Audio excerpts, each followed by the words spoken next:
बिस्मिल्लाहिर्रहमानिर्रहीम। दोस्तों, ये हमारी जो चैनल है, हमारा चैनल खट्टी मीठी बातें, उसका जो वी ब्लॉग है, ये इसका दूसरा एपिसोड है। 3 तारीख को, नवंबर की 3 तारीख को मैंने अपना पहला प्रोग्राम नशर किया था, जो पाकिस्तान की सियासत के बारे में था। और बड़ी खुशी है कि आप लोगों ने इसको पसंद किया। काफ़ी सवालात मेरे पास आए। आप लोग पूछना चाहते हैं पाकिस्तान की पॉलिटिक्स के बारे में, पीडीएम की तहरीक के बारे में। लेकिन उस प्रोग्राम में मैंने आपसे वादा किया था कि मैं अमरीकी इंतखाबात के बारे में आपसे बात करूंगा। तो वो 3 तारीख थी, 4 तारीख को रिज़ल्ट आने थे। लेकिन जैसे मैंने कहा था कि शायद रिज़ल्ट ना आए, और डेफिनेटली ऐसा ही हुआ कि पूरी तरह रिज़ल्ट्स नहीं आए। गो के ये यकीनी हो चुका है कि ट्रंप साहब शायद दोबारा या दूसरी बार, दोबारा तो नहीं कहना चाहिए, बल्कि दूसरी बार वो सदारत पर न बैठ सकें। लेकिन सूरत हाल काफ़ी गंभीर है, क्योंकि सूरत हाल जो है वो काफ़ी इतनी ज़्यादा खुशाइंद नहीं है। बाइडेन साहब जीत रहे हैं, लेकिन मेजॉरिटी बहुत ज़्यादा नहीं है। अब सवाल ये पैदा होता है कि इसमें 2 चीज़ें हमें डिस्कस करनी है। एक तो कुछ लोगों ने कहा है कि आप बताएं कि आखिर वजूहात क्या हैं, नतीजे में डिले क्यों हो रहा है। ऐसा तो कभी हुआ नहीं, सिवाय एक दफ़ा जब बुश और अल गोर का मुकाबला था, और वहाँ भी सिर्फ एक स्टेट फ्लोरिडा में कुछ प्रॉब्लम आई थी कि वहाँ के जो इलेक्टोरल कॉलेज के वोट्स थे वो पहले अनाउंस कर दिए गए कि इस तरफ जा रहे हैं, और बाद में पता लगा कि थोड़े बहुत वोटों से वो चेंज हो गए और दूसरी तरफ चले गए बुश साहब के पास। और फिर बुश साहब जो हैं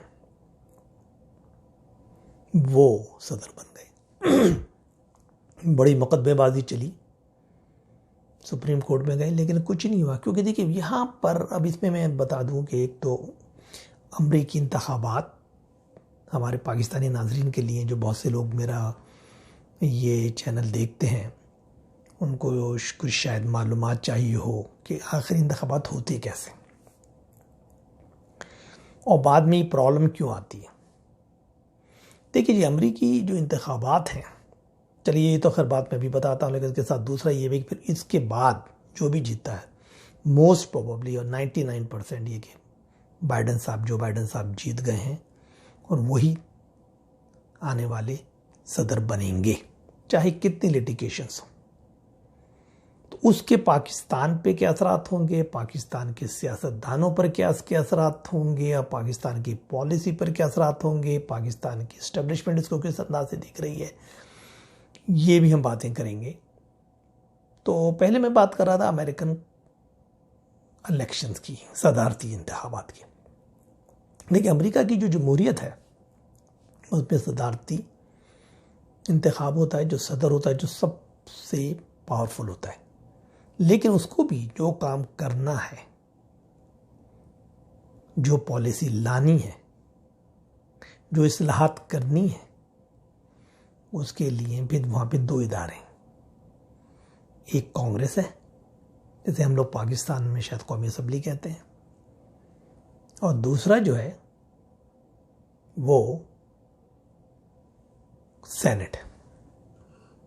अब पाकिस्तान में भी सेनेट बेसिकली क्या है, पाकिस्तान में भी सेनेट यही है कि भाई, अगर कौमी असम्बली में जहाँ की ज़्यादा अक्सरियत होगी वहाँ के एमएनए ज़्यादा होंगे। अब पंजाब की आबादी 62% है, सिंध की 26% है। तो नतीजा क्या होता है कि ज़ाहिर वहाँ के एमपी ने जो एमएनए ज़्यादा होंगे वहाँ के होंगे, या वहाँ की पार्टी बरसर इख्तियार आएगी। तो अगर वो पॉलिसी बनाते हैं जिससे पंजाब के लोगों को फ़ायदा होता है या सिंध के लोगों को होता है, तो बाकी 2 छोटे सूबों को अगर उस पर कोई एतराज़ है तो उनकी बात कैसे सुनी जाएगी, क्योंकि अक्सरियत तो उनकी है। इसलिए सेनेट का क़याम आता है कि सेनेट में 4 या 5 सूबा, अगर 4 सूबे समझ लें, फिर आज़ाद कश्मीर बन रहा है जो भी है, और उसके बाद बल्तिस्तान, जो भी जितने भी सूबे, हर सूबे की बराबर नुमाइंदगी होती है। तो नतीजा ये होता है कि अगर एक ऑर्डिनेंस या एक जो भी चीज़ आती है या जो भी बिल आता है कौमी असम्बली में आता है, फिर उसके बाद वो सेनेट में जाता है। जब दोनों से अप्रूवल होता है, इसका मतलब है कि अक्सरियतें तो कर दिया कौमी असम्बली में, लेकिन सेनेट में तमाम सूबों ने भी उस पर कोई एतराज़ नहीं किया। इसी तरह अमेरिका में सेनेट एक अलग चीज़ है और कांग्रेस एक अलग चीज़ है। सदर साहब उससे ऊपर एक सुप्रीम है। सदर साहब वन मैन शो हैं, उनकी लाइमतरही ताकत है, जिसको चाहे जो बनाए, और चाहे उसमें मुसल्लह फ़ौज हों, चाहे जो भी हों, वो सब उनके इख्तियार में, किसको किसका हेड बनाना है, कैसे करना है, क्या करना है। लेकिन जो दूसरी पॉलिसीज़ हैं मुख्तलिफ़ शोबों में, उसके लिए ज़ाहिर है कि वो मामलात वहाँ जाते हैं कांग्रेस में, और कांग्रेस से फिर सेनेट में जाते हैं। सेनेट में अक्सरियत रिपब्लिकन की, जिसका ताल्लुक जो है अपने ट्रम्प साहब का जिस पार्टी से ताल्लुक है उससे।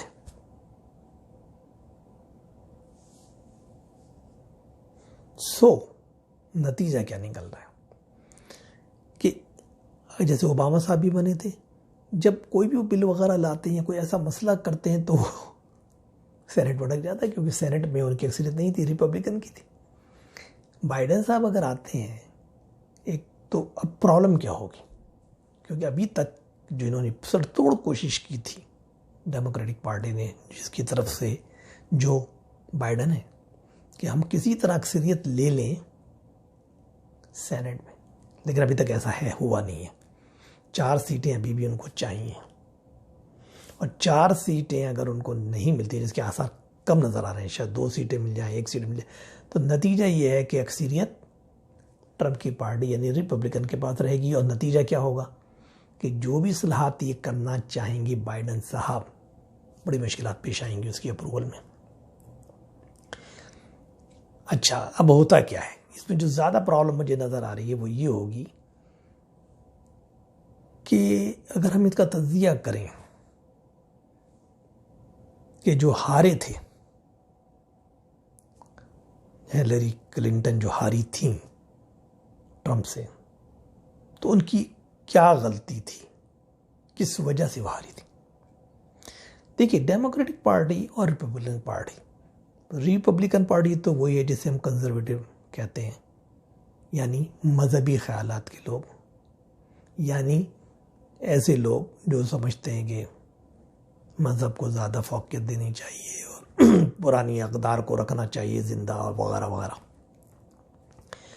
और बाकी लिबरल माइंडेड और प्रोग्रेसिव लोग का जो इज्तिमा है वो डेमोक्रेटिक पार्टी की शक्ल में मौजूद है।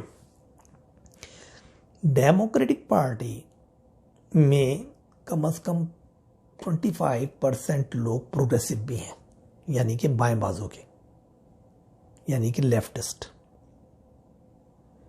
अब होता क्या है कि जो सदारत के जो उम्मीदवार होता है, क्योंकि ज़ाहिर है यहाँ पे इस तरह तो नहीं होता कि आपने नामजद कर दिया, सब लोग अपना अपना नाम देते हैं कि मैं सदारत के लिए इलेक्शन लड़ना चाहता हूँ, फिर पार्टी की प्राइमरीज होती हैं, फिर वहाँ जाके उनके वोटिंग डालते हैं और वो करते हैं हर जिसे कहते हैं स्टेट में, और फिर उसके बाद जो भी ज़्यादा जिसको वो होता है उसके बाद वो बनते हैं। लेकिन क्योंकि ज़्यादातर लोग ये समझते हैं, और जो लिबरल माइंडेड लोग हैं, कि ज़्यादा प्रोग्रेसिव या ज़्यादा लेफ़्ट के ख्यालात अगर हम रखते हैं तो हमें वोट नहीं मिलेगा ज़्यादातर स्टेट्स में, लिहाजा वो लिबरल या सेंट्रल की तरफ है। लेकिन सारे वहाँ क्योंकि लेफ़्ट की कोई पार्टी नहीं है, तो बाकी जो 30 या 25% वोटर है, उसके बाद नो चॉइस, वो रिपब्लिकन में तो जा नहीं सकता, तो वो कहाँ जाता है, डेमोक्रेट्स के पास। अब इसमें जो सबसे बड़ी आवाज़ जो कुछ दिनों में जिसने पैदा की, वो बर्नी सैंडर्स। तो सैंडर्स जो थे, जो हैं, उन्होंने वहाँ के नौजवानों को अपने साथ माइल किया, और उनको बताया कि भाई तुम्हारे क्या मसाइल हैं, उनके मसाइल को सुना, उनकी आवाज़ बने कि साहब यूनिवर्सिटीज़ में कितनी हाई फीस हैं, क्या प्रॉब्लम्स आती हैं, उन फीसों को कैसे कम किया जाए या ज़ीरो किया जाए, स्टेट कितनी पेमेंट करे, कैसे करे, और भी बहुत जितने स्टूडेंट के मसाइल थे, उनकी जॉब के मसाइल, उनके बारे में वो आवाज़ बनकर उभरे और वो नौजवानों की एक आवाज़ बन गए, क्योंकि ख़ुद वो उसके अंदर शामिल हैं।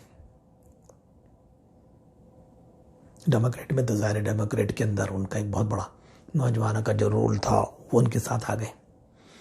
उन्होंने कोशिश की सदारत के लिए, हिलरी के ख़िलाफ़ नॉमिनेशन वो किया, लेकिन ज़ाहिर है कि वो काफ़ी स्टेट्स में बाहरी अक्सरियत से जीते, लेकिन अल्टीमेटली ज़ाहिर है कि वो एक ख़ास क्लास जो थी उन्होंने उनको नहीं दिया और हिलरी को ही नामजद किया, और नतीजा ये हुआ कि उनको विड्रॉ करना पड़ा।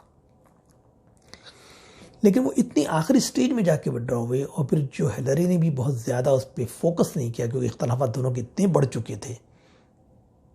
सदारत का टिकट हासिल करने के लिए पार्टी के अंदर इतनी एक दूसरे पे कीचड़ उन्होंने उछाली थी, उनकी बात नहीं बनी, और नतीजा क्या हुआ कि वो नौजवान वोटर जो सैंडर्स के साथ था वो बाहर नहीं आया और उसे वोट नहीं दिया।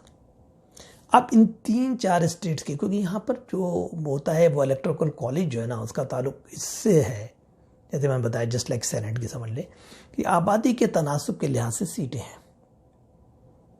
जैसे अगर हम कहते हैं कैलिफोर्निया 55 सीटें हैं, न्यूयॉर्क की अपनी सीटें हैं और 39 के करीब, फिर उसके बाद सीटें हैं हर आबादी के लिहाज से मुख्तलिफ लोगों की, किसी की 29 हैं, किसी की 20 हैं, किसी की 10 हैं वो सीटें।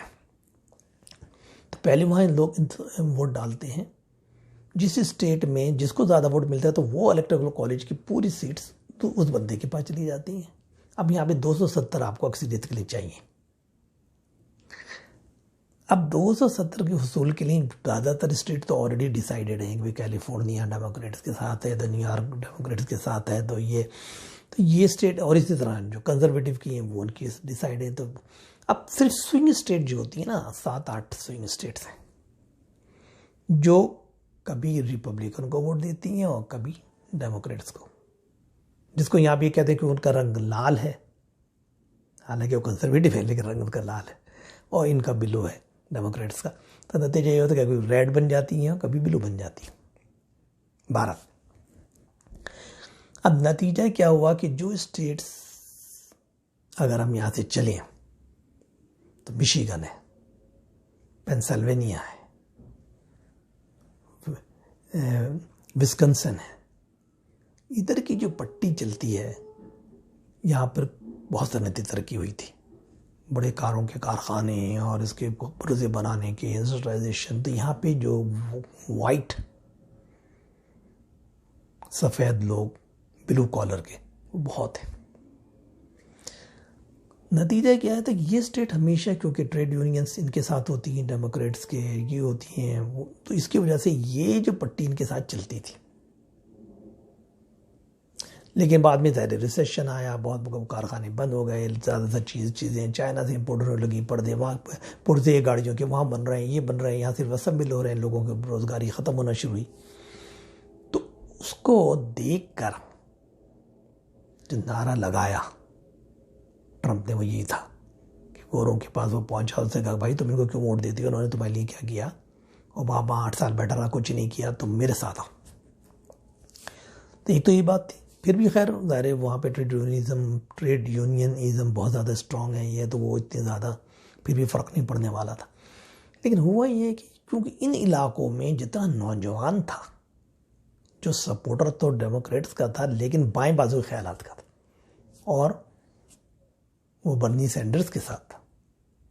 तो सैंडर्स बर्नी के जो आदमी थे वो निकले नहीं वोट, क्योंकि उनकी और हिलरी क्लिंटन की इख्तलाफ ज़्यादा थे कि जब उसको टिकट नहीं दिया गया, हालांकि बहुत आगे तक गया और बहुत ज़्यादा उसने स्टेट में जीता भी, लेकिन जब डेमोक्रेटिक पार्टी ने उसका तरक का वो सदारत का वोट मतलब टिकट नहीं दिया तो वो मायूस हो गए उसके लोगों, उन्होंने वोट नहीं डाला। अब इसने क्या किया, बाइडन ने और उसकी पार्टी डेमोक्रेट्स ने इसको स्टडी किया। स्टडी करने के बाद वो इस नतीजे पे पहुंचे कि भाई हमें लेफ्ट के ग्रुप को रखना है नौजवानों को अपने साथ। तो इस दफ़ा जब सैंडर्स ने भी खैर लड़ा था, इलेक्शन में बैठा, जो भी किया, मतलब फिर टिकट के लिए अप्लाई किया, लेकिन बहरहाल ज़्यादा नहीं चल सका। तो बाइडन ने उसके साथ बार्गेन की और उसने कहा तुम्हारे जो भी हैं वो पॉइंट्स स्टूडेंट्स के मुझे बताओ। उसमें से दोनों ने बैठ के किया, चलो अगर 100% नहीं तो 50% मैं तुम्हारी बातों को मानता हूँ। उसने कहा ठीक है। उसने क्या किया कि नौजवान क्योंकि ऐसे होते हैं, 18 साल के लोग हैं, उनको वोट की तो इजाज़त है, लेकिन कोई इतना लाबालिपन है, ये है, कौन जाए, लाइन में लगे, छोड़ो। उसने उनसे कहा गया तुम पहले, एक तो पेंडेमिक का चक्कर था, तो पेंडेमिक की वजह से इस हर स्टेट का एक लॉ होता है। ये नहीं होता कि एक लॉ अमेरिका का कि इस तरह वोट होगा, इस तारीख को वोटिंग बंद होगी, ऐसा कोई ताल्लुक। हर स्टेट के अपने कानून। तो स्टेट से अपने कानून को तब्दील किया पेंडेमिक की वजह से कि भाई ठीक है, आप जो 2 दिन पहले पोलिंग होती थी एडवांस, वो 1 महीने पहले शुरू हो जाएगी, 15 दिन पहले हो जाएगी, और जो बैलेट से भी आप ज़्यादा डाल सकते हैं, इवन दो कि आप शहर में ही रहते हो। लेकिन अगर आप आना नहीं चाहते या आपको कोई बीमारी है या कोई आप डरते हैं कि मुझे बीमारी ना लग जाए, आप बैलेट से डाल दें। तो बैलेट से डाल दें। आपको बैलेट में भी अगर लेट हो गए तो उस दिन जाके इलेक्शन में लाइन में ना लगे, वहाँ पे डब्बे रखें, उनमें डाल दें, बाद में वेरीफाई करके हम आपको काउंट कर लेंगे। लेकिन शाम के 5 बजे तक या 7 बजे तक जो टाइम है उस तो वो डाल दें। तो इसने क्या किया कि जो बर्नी सैंडर्स ने धड़ाधड़ नौजवानों से कहा कि तुम 1 महीने पहले से या 15 दिन पहले से डालना शुरू कर दो। अब क्योंकि इसका इन 3 स्टेट्स में और 4 स्टेट्स में जो ये जहाँ से ये हार गए थे, जो हमेशा से किसकी थी, डेमोक्रेट्स की, लेकिन वो उन्होंने ट्रंप को वोट दे दिया था। बहुत मार्जिन नहीं था क्योंकि वो उसका नौजवान वोटर निकला नहीं था, और दूसरा ब्लैक का जो वोटर है थोड़ा वो भी नहीं निकला कि वो ओबामा को तो समझते थे कि चलो ब्लैक है, हमारा आदमी है। हिलरी ने इतना उस पर वर्क नहीं किया, लिहाजा हिलरी ये समझी कि क्योंकि मुझे ओबामा सपोर्ट कर रहा है तो ये तो आप बाहर निकल ही आएंगे। तो वो भी ज़ौक़ और शौक से नहीं निकली, यानी इसकी परसेंटेज जितनी हाई होनी चाहिए थी वो नहीं हुई। और नतीजा क्या हुआ कि साहब मिशिगन में 10,000 वोट से हिलरी साहब हार गई, पेंसिल्वेनिया में हार गई, विस्कन्सिन में हार गई, ओहायो में हार गई। अब नतीजे हो गए जो बेल्ट इनके हाथ से निकल गई। तो इस दफ़े इन्होंने इस पर बड़ी मेहनत की, और जो जो है ना ये सैंडर्स बर्नी को ये काम दिया गया कि तुम इनको, उसने नौजवानों का वोट एडवांस में डलवा दिया कि बाबा ठीक है तुम डालते जाओ, जब भी मौका मिले इधर से होकर घूमते घामते जाओ, 10 दिन पहले, 15 दिन पहले, 8 दिन पहले, 6 दिन पहले डालते जाओ, या घर से बैठ के डाल दो वोट। तो इस वजह से वहाँ पे पेंसिल्वेनिया में देखेंगे 1.2 मिलियन ऐसा वोट आ गया, कहीं 6 लाख आ गया, कहीं 8 लाख। तो ये मतलब ये हुआ कि ये वोट वहाँ पहुँचा। अब प्रॉब्लम जो हो रही है वो ये है कि काउंटिंग जब होती है, ये उसने भांप लिया ट्रंप ने एक और ड्रामा किया कि उसने कहा कि यार अब ये लोग ज़्यादातर घरों से वोट देंगे और वो बैलेट के जरिए करेंगे। ये स्टेट तो ये तब्दीली कर रही है अपने कानून में। उसने क्या किया कि वहाँ का यूएस पोस्टल सर्विस का हेड अपना आदमी लगा दिया, और उसने वहाँ के स्टाफ की छाटी वाटी करना शुरू कर दी। उस पर लोग चिल्लाए और कोर्ट में गए, भाई ये क्या ड्रामा हो रहा है। लेकिन वो काम जब उसको हटा भी दिया उसने, लेकिन जब तक वो इतना काम कर चुका था कि वो स्टाफ इतना कम कर दिया उसने वहाँ का कि उन्होंने कहा भाई हम अब इतने बैलेट आएंगे लाखों की तादाद में, पहले तो आते थे 10-5 हज़ार, ठीक है, अब तो अगर 50,000 या लाख आ जाएंगे तो हम कैसे पहुँच जाएंगे। वो तो वहाँ तक पहुँचेंगे नहीं, पोलिंग स्टेशन तक जो पहुँचाना है जहाँ पे काउंटिंग होगी। तो यूएस बैलेट का चक्कर हो गया था। फिर उन्होंने ये तरमीम कर दी कि ठीक है अगर आज की तारीख में, यानी आज इलेक्शन हो रहा है 4 तारीख तक भी आपने ठप्पा लगवा दिया अपनी बैलेट पे, भले हमें वो 3 दिन बाद वो पहुँचाएँ कि उनके पास स्टाफ की कमी है यूएस पोस्टल सर्विस के पास, 4 दिन बाद पहुँचाएँ, 3 दिन में, हर स्टेट ने कानून बना दिया तो वो हम उसको मान लेंगे। इसका मतलब ये हुआ कि वो नताइज जो उस दिन आने थे वो तो 3 दिन बाद भी आ सकते हैं, क्योंकि अगर 1 लाख वोट या 50,000 वोट जो बाद में आया, जो उन्होंने उस दिन या इलेक्शन से 1 दिन पहले या इलेक्शन के दिन पोस्ट किया, उस पर स्टैम्प तो वही लगी हुई है 4 तारीख या 3 तारीख की, सॉरी 4 कह रहा हूँ, 3 तारीख की जो इलेक्शन हुआ था 3 तारीख या 2 तारीख की लगी हुई है। या उसकी तो वो जब तुम 2 दिन बाद 5 को पहुँचता, 4 को पहुँचता, 6 को पहुँचता, 7 को पहुँचता, तो दे विल काउंट इट। कोई 3 दिन का काउंट कर रहा है, कोई 6 दिन का कर रहा है, कोई 5 दिन, हर स्टेट का अपना कानून है। ट्रंप ने कहा कि यार अब ये जो ना ये मसला जो गंभीर होगा, तो उसने पहले से ही शोर मचाना शुरू कर दिया कि बैलेट पेपर आएंगे तो बैलेटों को बाद में काउंट करेंगे, मैं तो उस दिन जो होगा उसे अपने आदमी उसी दिन काउंट करूँ, पॉइंट ना तुम लोग को पहले से मत भेजना पड़े ताकि मैं अपनी मेजोरिटी कर लूँ, ये कर लूँ। तो उसने अपना चक्कर चलाया और उसने भी भाप लिया था कि बाद का वोट अगर काउंट होता है तो मैं तो हार जाऊँगा। अगर वोट जो है जिस दिन लाइन लगा के उसने अपने लोगों से कहा तुम जो है कोई मसला नहीं, पेंडिंग पेंडिंग कुछ नहीं, उससे जल से भी किया, जुलूस भी किया, कोई मास्क नहीं, कुछ नहीं, और आप आए और वोट डालें, और जिस दिन इलेक्शन उसी दिन लाइन लगा के वोट डालें। और फिर उसे बयान भी दे दिया उस दिन का वोट है, उस दिन काउंट होगा जो, वो मैं मानता हूँ। नतीजा क्या हुआ कि जब उस दिन हुआ तो वो कहीं पेंसिल्वेनिया की मिसाल लीजिए, 7 लाख वोट उसके ज़्यादा जा रहे थे, उसने ऐलान कर दिया साहब मैं तो जीत रहा हूँ, अब बाद में बदमाशी करेंगे। लेकिन ऐसा नहीं, वो लोग जो बेचारे बीमारी की वजह से नहीं आ सकते थे और स्टेट ने उनको दिया कि आप एडवांस पोलिंग 5 दिन पहले करें, 10 दिन पहले करें, 15 दिन पहले करें, और बाद में बैलेट के जरिए भी उन्होंने कहा कि आप डाल दें, अगर आप 3 तारीख तक भी डाल देंगे यानी इलेक्शन के दिन तक शाम के साथ, और स्ट्रैप उस पर वो लगी होगी मोहर पोस्ट ऑफिस की कि इसने इस दिन डाला है तो ठीक है, वी विल एक्सेप्ट इट। और अगर आप वहाँ भी डाल देंगे, अगर आप लाइन नहीं लगना चाहते तो वहाँ डब्बे रखिए उनमें डाल दीजिए, लेकिन शाम 7 बजे तक पहले डालें, फिर हम डब्बे उठा लेंगे और हम उसको वेरीफाई करेंगे आपके सिग्नेचर से। इस पे इनको पड्डा करना ही था, क्योंकि इनको जब ये नज़र आ, पहले तो ये देखते रहे, जब रिजल्ट आना शुरू हुए और ये उनको नज़र आया कि यार हम हार रहे हैं, यार जैसे उन्होंने पहले जाने दिया कि उन्होंने देखो यार इसमें क्या होता है, मिशिगन हार गए वो, ओहो, फिर उन्होंने विस्कॉन्सिन में भी कुछ नहीं बोला, उसमें भी हार गए।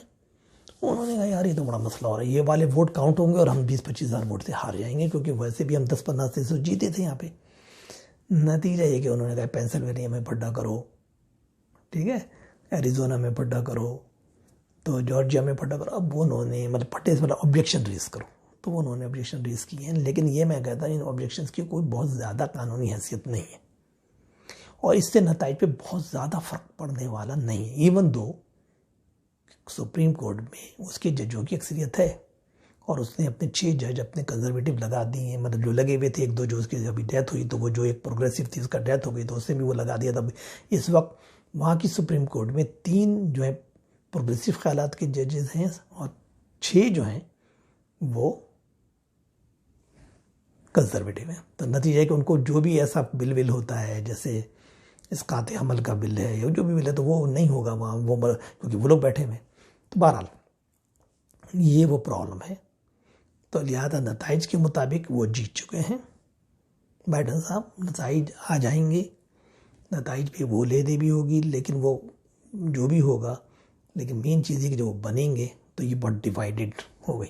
अच्छा, दूसरे एक इसमें एक तो ये वजह थी कि बाइडन ने निकाल दिए नौजवान वोट, और तीसरे कालों को इन्होंने मोटिवेट किया।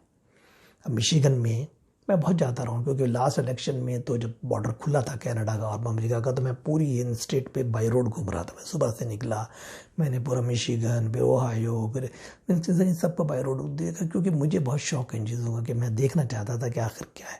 और मैंने देखा कि वाकई ट्रम्प के लिए लोग जो गाँव देहात के बुजुर्ग और वो सफ़ेद गोरे और वो बहुत ज़ौक़ शौक़ से, दिलो जान से उसके लिए कि नोट भी देंगे, वोट भी देंगे, वोट दे रहे थे। और मुझे अंदाज़ा था कि शायद ये प्रॉब्लम हिलरी को ना हो जाए, और वो ही हुआ। तो इस दफ़ा उन्होंने न सिर्फ बर्नी सैंडर्स को कंट्रोल किया, उसके नौजवान जो वोटर जो उसके साथ था उनको मोटिवेट किया कि वोट डालें, साथ साथ कालों पे बड़ी मेहनत की। क्योंकि अगर आप जाएं मिशिगन वगैरह में तो जो सेंटर का पॉकेट, डेट्रॉइट का वो पॉकेट, उसमें काले बहुत हैं। उनको उन्होंने मोटिवेट किया, भाई तुम जो है एक इसने आगे बड़ा गर्क कर दिया, अगर तुम बैठे रहोगे, ज़्यादा वोट नहीं डालोगे तो फिर तुम्हारे पास तो फिर ये करेगा, वाइट सुप्रीमेसी का खौफ दिलाया उनको। तो ये वो अवामी लीग, इसकी वजह से ये स्टेट दोबारा उन्होंने कंट्रोल में कर ली। लेकिन ट्रम्प को भी मैं कहता हूँ कि वाकई उसने बड़ी तरीके से लड़ा, और क्योंकि यहाँ की हिस्ट्री है, यहाँ पे प्रॉब्लम ये है कि सदर हमेशा 2 साल हमेशा से बना दिया कि 4 साल के लिए बनता है, और अमूमन ये कौम उसको 4 साल और देती है, यानी 8 साल के लिए रखती है, ताकि वो अपनी पॉलिसियों को पूरी तरह अमल दरामद करवा सके या कर सके। तो अब होता क्या है, सिर्फ 3 दफ़ा तारीख में ऐसा हुआ है कि 3 सदर ऐसे हैं जो सदर होते हुए हारे हैं। अब ये चौथा है जो ये ट्रम्प हार रहा है या हार चुका है। तो इस वक्त ट्रम्प ने वोट कम नहीं लिया। अगर 72 मिलियन और 73 मिलियन 73 मिलियन ये लेता है, तो वो भी 69 और 70 मिलियन लेता है। तो इसका मतलब उसके एक ग्रुप है चाहने वाला, उसके लोग हैं, उसके फॉलोअर्स हैं। और अगर ये पैंडेमिक नहीं होती तो शायद वो जीत भी जाता, क्योंकि उससे काफ़ी चाइना पे टैरिफ को लगा के उसकी प्रोडक्ट्स पे और दूसरी चीज़ों पे और ये करके काफ़ी खुशहाली पैदा की, काफ़ी जॉब्स क्रिएट की, इकोनॉमिकल फ्रंट पे वो काफ़ी बेहतर अंदाज में तुमको ले जा रहा था। हम लोग पाकिस्तान में बैठते हैं या कहीं बैठते हैं तो हम क्या, हमारी सोच ज़रा डिफरेंट है। हम कहते हैं साले ने मरवा दिया, मुसलमानों के ख़िलाफ़ है, इसके ख़िलाफ़ है। ये वो मुँहफट आदमी है, सामने बोलता है, हो सकता तो उसका एक अलग मसला है। उसका ताल्लुक ना कि जैसे कि मैं ये साला मुसलमान है या ये हिंदू है, ऐसे उससे कोई ताल्लुक नहीं। वो अपनी सियासत खेलता है, उसको अपना शख्सियत, अपनी बात, अपना गेम खेलना होता है। तो उसमें अगर वो लपेटे में आता है, उससे उसको वोटर का वोट बैंक बढ़ता है।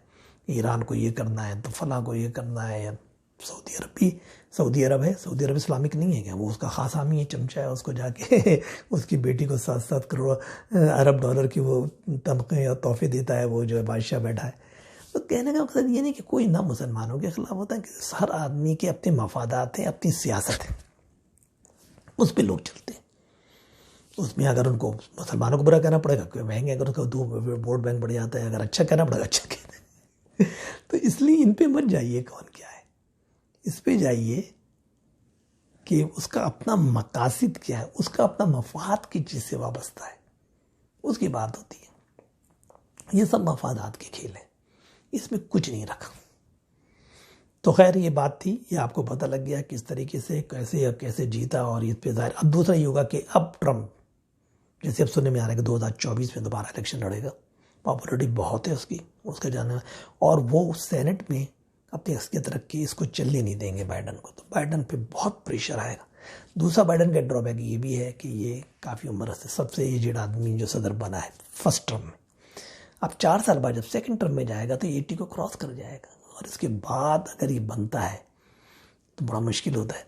तो अगर इसको दोबारा जैसे 8 साल में होता है, जब आप अपना एजेंडा पूरा कर सकते हैं, तो लाजमी बात है कि ये इसके लिए प्रॉब्लम आएगी इसको।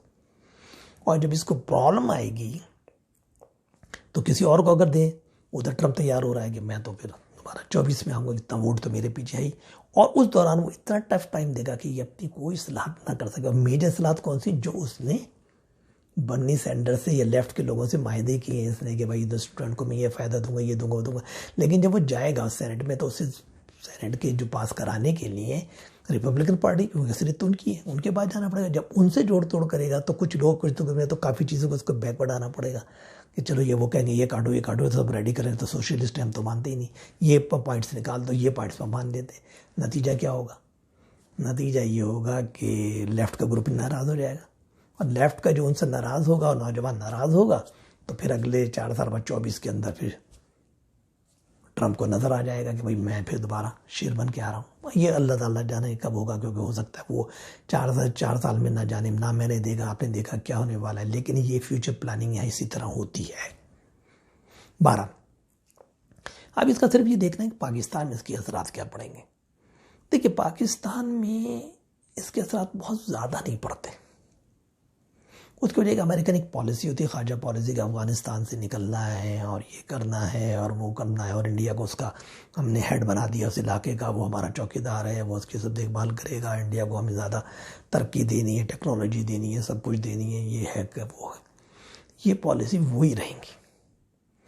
सिर्फ फ़र्क जो पड़ेगा वही है कि बाइडन ओबामा के साथ 8 साल तक नायब सदर रहा है, और इसके अलावा बहुत करीब से इसने अफगानिस्तान और पाकिस्तान की सूरत हाल को जायज़ा भी लिया, और जानता भी और समझता भी।